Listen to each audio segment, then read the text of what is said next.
Coach Kelly with SSV Group. There he is. This is when my wife and I met him for lunch out there in South Central Colorado. He wisely says, now look into Colin Powell's involvement and his subsequent rise in the ranks regarding Colin Powell's involvement in the My Lai massacre cover-up.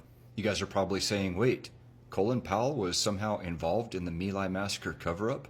Okay, so here we go. Colin Powell entered the U.S. Army as a second lieutenant in 1958. He was promoted to first lieutenant in 1960. He was promoted to captain in 1962. In 62 and 63, he served in Vietnam as an advisor to the South Vietnamese Arvin forces. He picked up major in 1966 and lieutenant colonel in 1970. In 1968 and 69 as a major, he was again in Vietnam as part of the 11th Light Infantry Brigade, the brigade that was involved in My Lai, although he arrived after the incident occurred.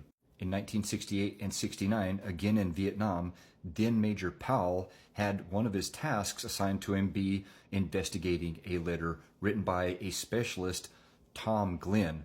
It was a different letter, that's a different soldier than the letter written by this soldier, Ron Ridenour, that we talked about in the last post. It was another letter talking about how messed up the My Lai incident was.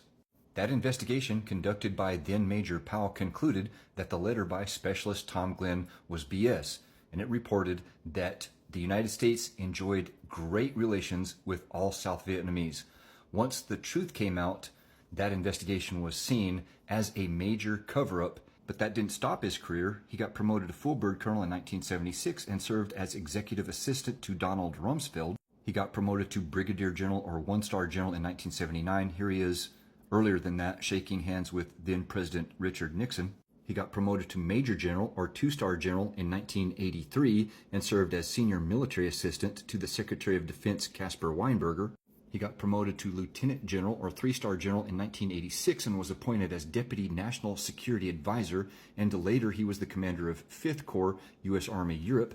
He got promoted to four-star general in 1989 while serving as National Security Advisor under President Ronald Reagan, and was shortly after that appointed to be the commander of U.S. Army Forces Command, or FORSCOM.